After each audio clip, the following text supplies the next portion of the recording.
Are you even listening to me? The man's voice sliced through the air, sharp enough to silence the entire market. The crowd turned.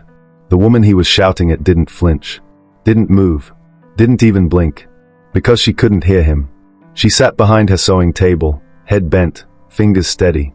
The fabric under her hands was royal blue, the kind that shimmered softly under the sun. The world could scream all it wanted, but her hands stayed calm. He didn't know that yet. Answer me. He backed again, stepping closer, his black shoes splashing muddy water on the hem of her gown. His navy blue suit was spotless, his gold-plated cufflinks catching the light like they owned it. Behind him, a white stretch car hummed quietly, its door still open. He was Ethan Blake, the billionaire designer who thought Lagos was his runway. And she was Chiamaka Nwosu, Kai to those who truly knew her, the deaf tailor he had just mocked in front of everyone. She could not hear him, but she could feel every word, every laugh from the bystanders, every whisper, every cruel smirk. Hugo, her 17-year-old brother, rushed forward, anger trembling in his voice. Sir, please. She can't hear you. She's deaf. Ethan froze. For a heartbeat, guilt flickered in his eyes, but pride quickly buried it. Then maybe she should look where she's working, he said coldly, stepping back. Tell her to move her things. My car got splashed because of her bucket of water. The crowd murmured. Someone laughed. Someone filmed. Hugo clenched his fists, but Kai gently touched his wrist, calm, firm. Her silence was louder than any scream. She bent down, picked up a piece of torn fabric, and began to write with the tail of her chalk. Her handwriting was neat, measured, unshaken. When she lifted the cloth, the words were simple. Clean. True. You can't pay for dignity. Ethan's jaw tightened. He stared at the fabric, then at her face. Her eyes, calm, dark, and unbroken, met his for the first time. Something in his chest shifted, a strange discomfort, a quiet sting of shame. She didn't look away. The market noise returned, clanging, shouting, bargaining. But between them, there was silence, thick and heavy, like truth itself. He turned abruptly, slammed his car door, and drove off. Mud splashed again, catching the edge of her work table. Still, she didn't move. She wiped the spot with a piece of cloth, straightened her gown, and went back to sewing. The needle glided through fabric, steady, sure, defiant. Because she was not broken. She was not weak. She was not helpless. She was free. Hello, family. Before we go any further, I have a small but heartfelt request. Please, if you're enjoying this story, hit the subscribe button. Your support keeps stories like this alive, stories that remind the world that silence doesn't mean defeat. Tell us in the comments where you're watching from. Let's keep hope alive together. That night, long after the market had emptied and the streetlights flickered weakly above, Kai sat in her tiny room, sewing under candlelight. The flame danced, throwing soft shadows across the walls. Her brother slept nearby, his face peaceful. But her own eyes stayed open. She replayed the moment in her mind, the stranger's anger, his confusion, his stare. She didn't hate him. No, she pitied him. Because people like him thought sound was power. But sound fades. And silence lasts. She looked down at the blue gown she'd been working on, the same one he'd splashed with mud. Her fingers touched the fabric with care, the same way an artist touches their dream. Tomorrow, she would finish it. Tomorrow, she would sell it. Tomorrow, she would keep building her quiet world, stitch by stitch, breath by breath. And somewhere in the city, the man who mocked her couldn't sleep. Ethan lay awake in his hotel suite, the echo of her steady eyes replaying in his mind. The words she'd written on that torn piece of fabric wouldn't let him rest. You can't pay for dignity. He didn't know why, but he knew he'd see her again. He didn't know when, but fate had already begun to sew its first thread. Get me a tailor, now. Ethan's voice thundered through the glass hall of his Victoria Island studio. The assistants froze, holding half-pin suits and swatches of imported fabric in their hands. The air smelled like starch and panic. His custom Italian suit, the one he was supposed to wear for a live interview in less than 30 minutes, had ripped clean across the shoulder. It wasn't just a tear. It was humiliation waiting to happen. Sir, we've called everyone, his secretary stammered. No one can fix it that fast. Ethan's jaw clenched. His reflection stared back at him from the full-length mirror. Perfect hair, polished shoes, a flawless face wrapped in pride, and yet, he felt strangely hollow. He hated that word, no one can. because somewhere in the back of his mind, another face flashed. A quiet woman with steady eyes. A piece of torn fabric with the words, "You can't pay for dignity." "Sir," whispered a young intern, barely old enough to hold her courage. "There's someone in Ballaghan Market. A deaf girl. They say she can fix anything."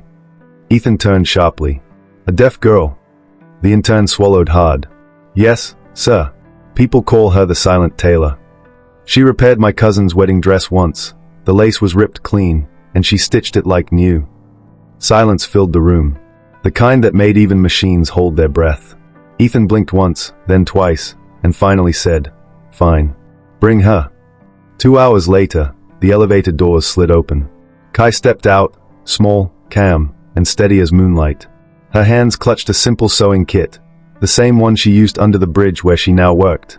The hum of air conditioning replaced the noise of the market, but she moved the same way, quiet, graceful, unbothered by stares. She didn't need words to announce herself. Her silence was enough. Everyone whispered as she passed. "Is that her? The boss hired a deaf girl. She doesn't even look like she belongs here." But she kept walking. Because she was not broken. She was free. Ethan stood by the window, phone in hand, pretending to read an email. When he looked up, his breath caught, just for a second. She was the same woman. The one he'd splashed mud on. And she knew it too. Their eyes met. No anger. No fear. Just stillness. The kind of stillness that holds everything you can't say. He pointed to the torn seam on his jacket. "Can you fix it?" he asked, forgetting she couldn't hear.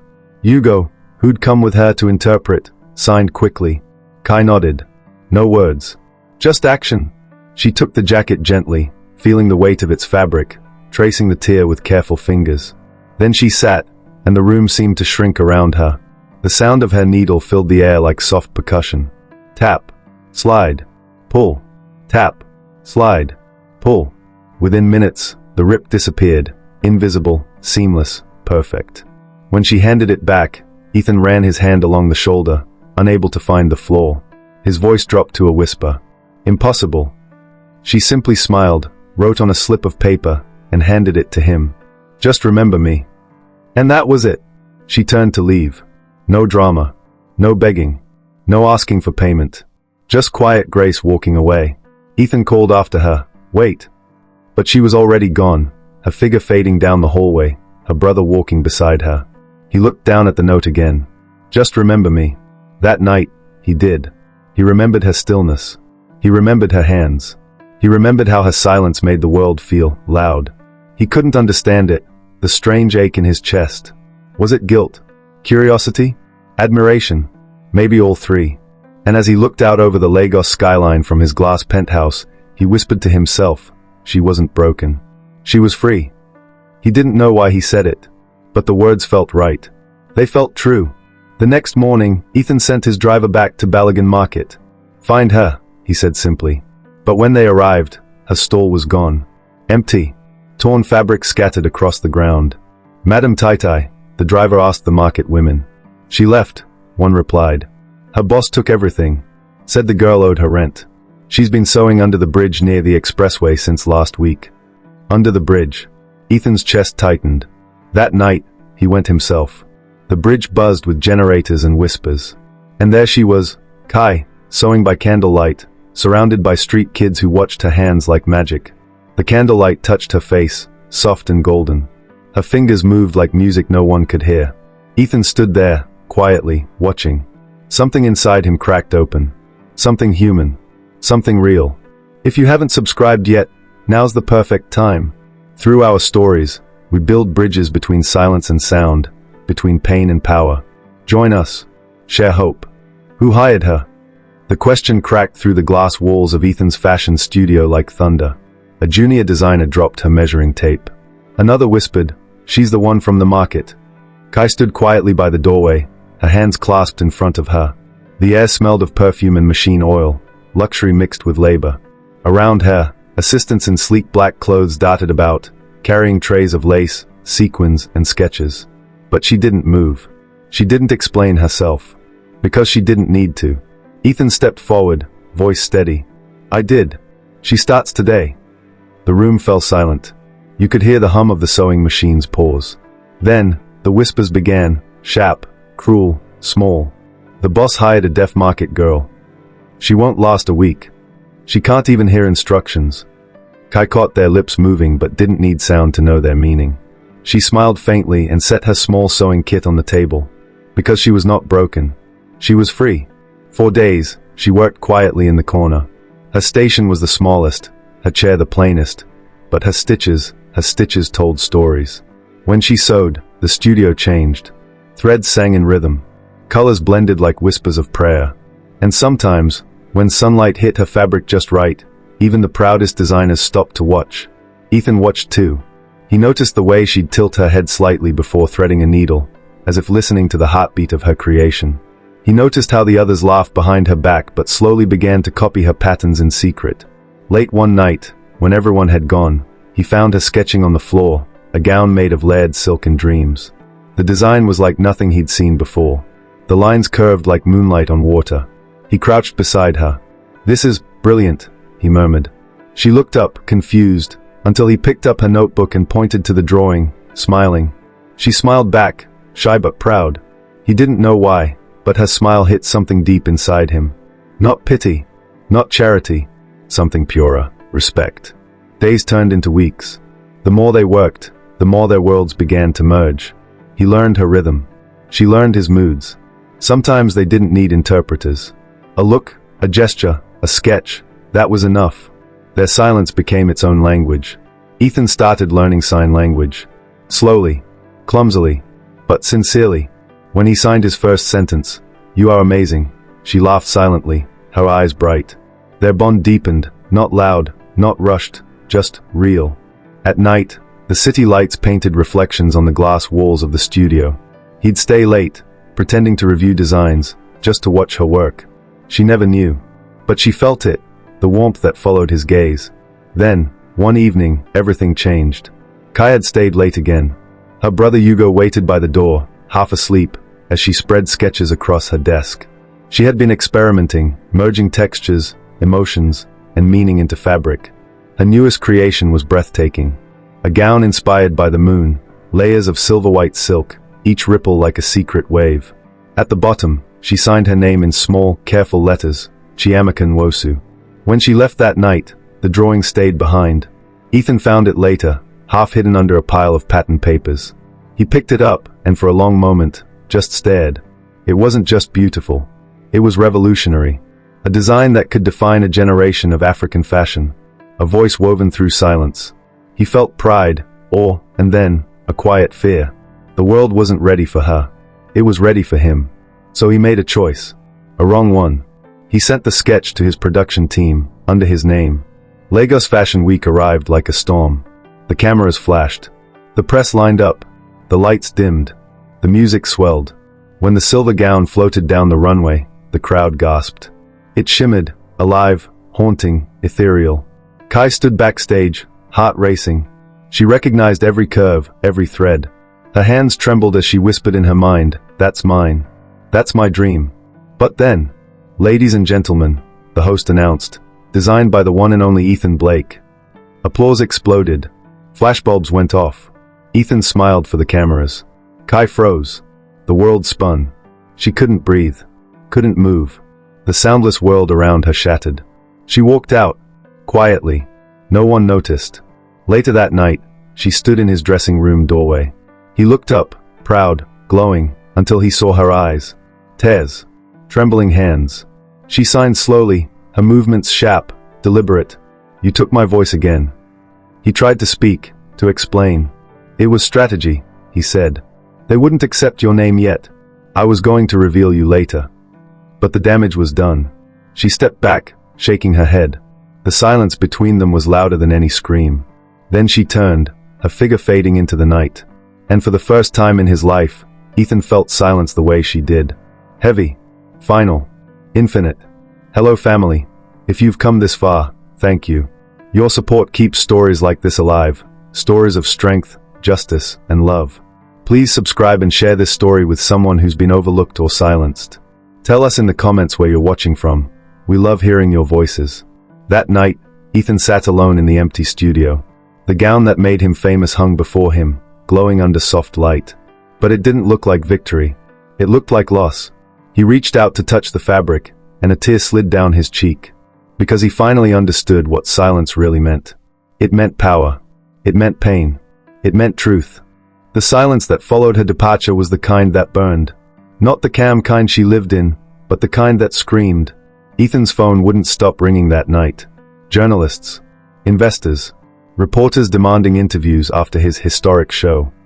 He didn't pick up. He couldn't. Because every time he looked at the gown that made him famous, he saw her face instead, calm, betrayed, unflinching. She had walked away without a word. And yet, her silence was the loudest thing he'd ever heard. Weeks passed. His fame grew. Magazine covers, fashion awards, international calls. But every applause sounded hollow. Every spotlight burned too bright. He'd scroll through social media late at night, searching her name, Chiamaka Nwosu. Nothing.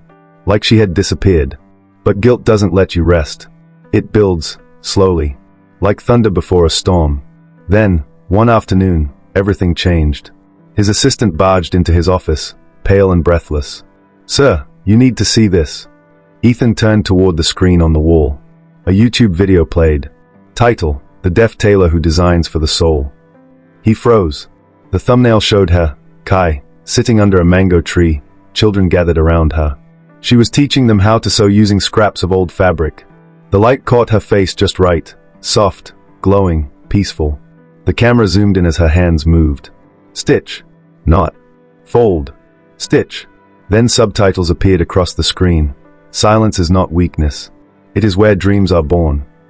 Her dresses hung from a clothesline behind her, crafted from discarded cloth, yet each piece shimmered with something the luxury world had forgotten. Heart. Ethan leaned closer. And then, the final clip. One of the kids held up a gown, the same moonlight design.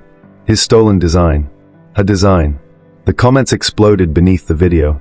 Wait, isn't that Ethan Blake's collection? She designed it first. He stole her work. The video went viral within hours. By evening, fashion blogs, news anchors, and influencers had picked it up. By midnight, his sponsors called. By morning, his investors were gone. The empire he'd built on pride began to collapse, stitch by stitch. He didn't sleep that night. He just sat by the window, watching the city lights fade. He remembered her words, the ones written on that torn fabric. You can't pay for dignity. He finally understood. The next day, he got in his car and drove, away from Victoria Island's glass towers, through the crowded roads, until he reached the quiet outskirts where the mango trees grew. He found her there. Children laughed softly around her. Their tiny fingers guided needles through old fabric, turning trash into beauty. She moved among them, smiling, teaching, alive in her silence. He stood back for a moment, just watching. Then, slowly, he walked closer. When she saw him, she froze. The children looked up, curious. He didn't speak at first. He didn't know how. Words felt too small. Finally, he signed, clumsy, hesitant, but honest. "I'm sorry." Her eyes softened, just a little. He continued, "I should have let the world hear you first." She paused, then signed back, calm and firm, "I don't need them to hear me. I just need them to see." And that broke him. Because in that moment, he realized, she had already won. Without revenge. Without shouting. Without hate. Her silence had spoken louder than his fame ever could. He knelt beside her, the billionaire and the tailor under the same tree, surrounded by laughter that neither of them needed to translate. Then he said softly, "Let me fix what I broke. Please. Let me help you shine, your name, your work, your truth." She looked at him for a long time. The candle of forgiveness flickered in her eyes, fragile, uncertain, but alive. Finally, she nodded. When Ethan drove away that evening, he looked back one last time. The mango tree stood still, the sunset painting its leaves gold. And under it, Kai kept sewing, her hands steady, her heart whole. The sound of justice wasn't thunder. It was the soft rhythm of her needle. Quiet, constant, unbreakable. That night, Ethan made a call to Lagos Fashion Week. "I want to give my headlining slot," he said. "To who?" they asked. He smiled faintly. "To the tailor you all ignored. Ladies and gentlemen, please welcome tonight's headlining designer, Chiamaka Nwosu." The announcer's voice rolled through the expo center like a wave. The crowd hushed, then erupted in applause. Cameras flashed. Screens lit up. Reporters leaned forward, hungry. Ethan stood backstage, hands clasped behind him.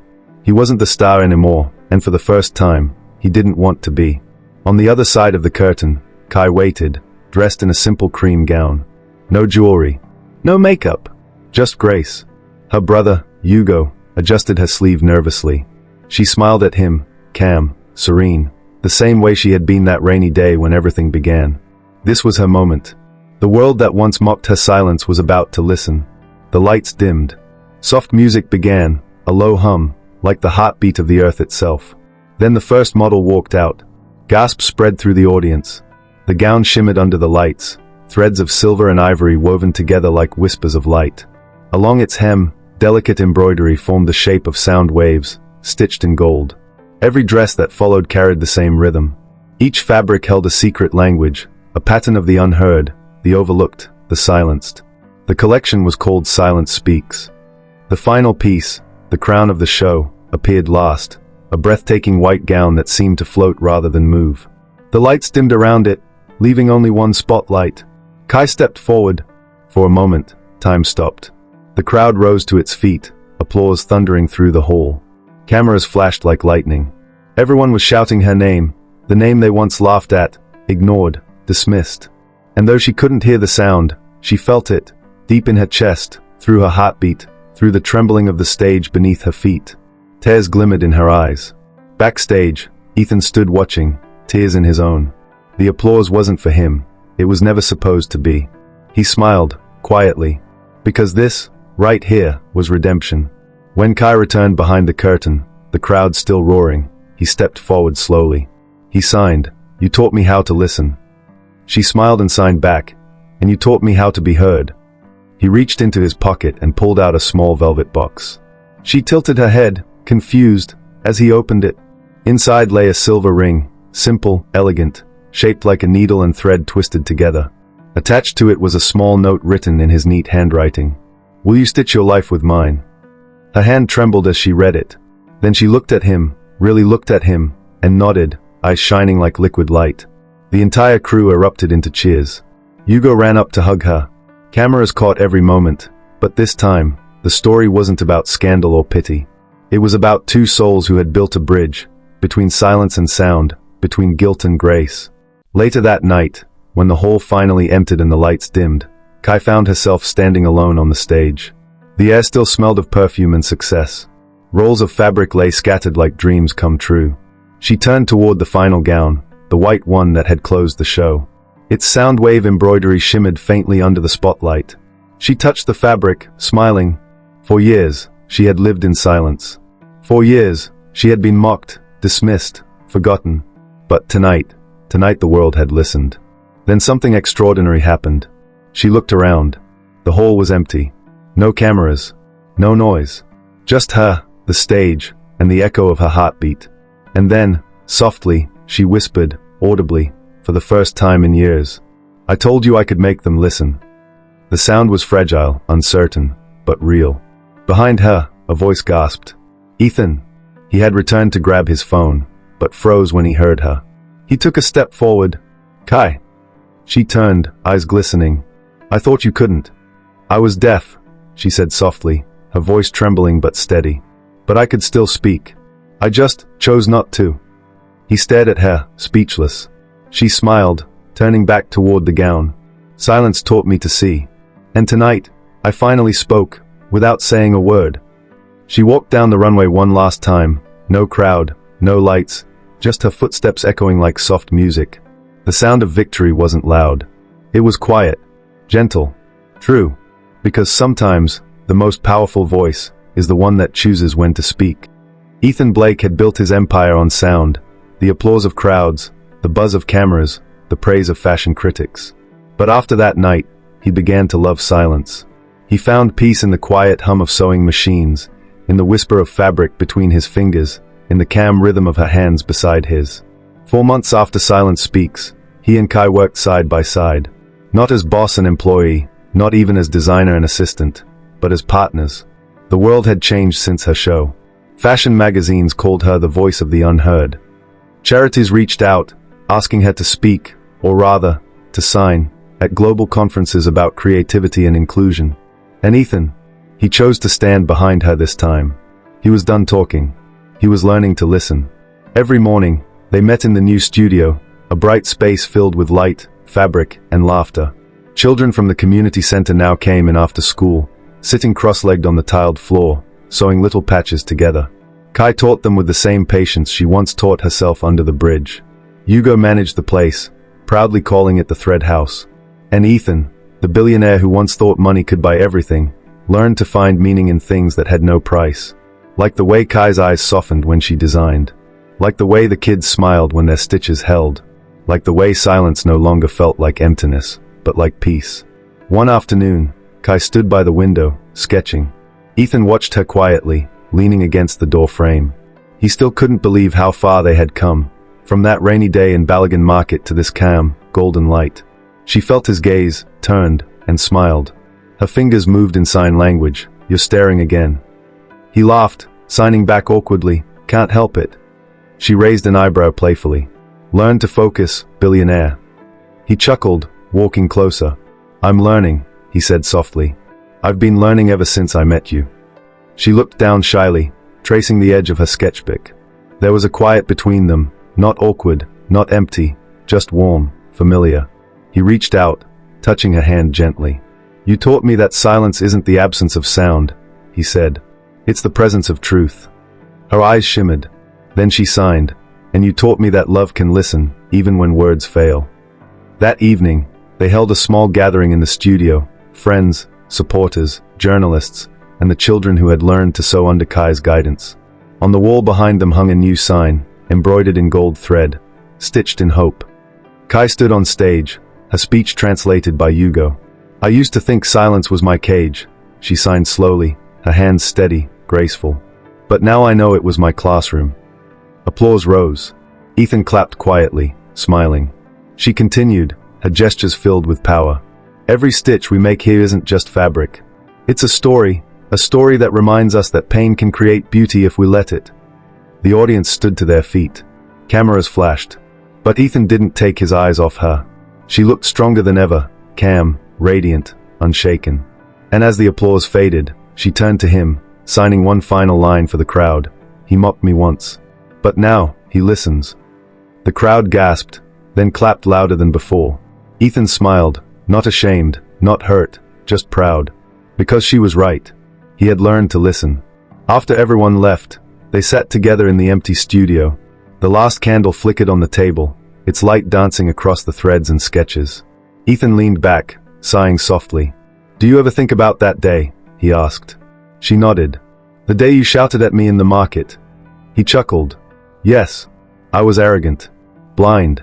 And you were." "Silent," she finished with a grin. He smiled. "No. You were stronger than I ever was." She looked at him then, really looked. And in her gaze, there was peace. Forgiveness. Maybe even love. He took her hand.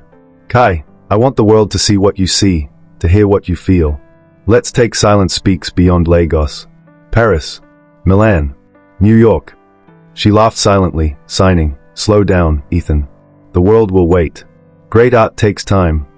He nodded, smiling. "Then let's take our time." That night, as they locked up and stepped outside, the city lights flickered across the water. Kai slipped her hand into his. Neither spoke. They didn't need to. The wind carried the only sound that mattered, the quiet rhythm of two hearts, finally in tune. The years passed softly, like silk unraveling from a spool. The world moved fast, new trends, new stars, new noise. But in one corner of Lagos, beneath the wide shade of a mango tree, silence still reigned. Not the lonely kind.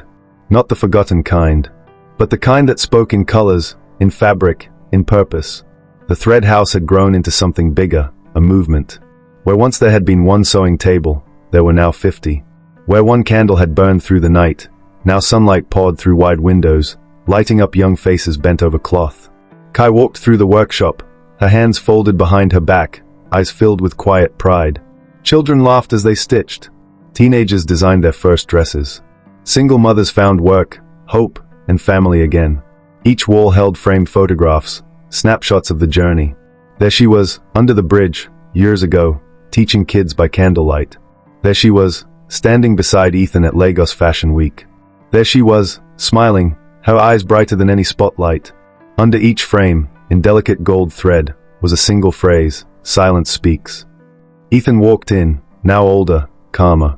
He wore a simple linen shirt, no cufflinks, no designer logos. The billionaire shine was gone, replaced by something warmer, more human. He found her at her desk, sketching. "Still working?" he asked gently. She smiled without looking up, signing with one hand. "Art doesn't rest." He chuckled, sitting beside her. "You never change." "Neither do you," she signed, her eyes teasing. He leaned back, watching her sketch. "You know, every investor who visits me now asks about you. Not about profits, not about designs, just you." She raised an eyebrow. "And what do you tell them?" He smiled softly. "That I met the only person who could sew the sound of peace into fabric." She looked at him for a long moment. Then she laughed silently, shaking her head. Outside, Hugo was teaching a group of new trainees. His voice carried through the open windows, strong, confident, full of pride. He'd grown taller, wiser.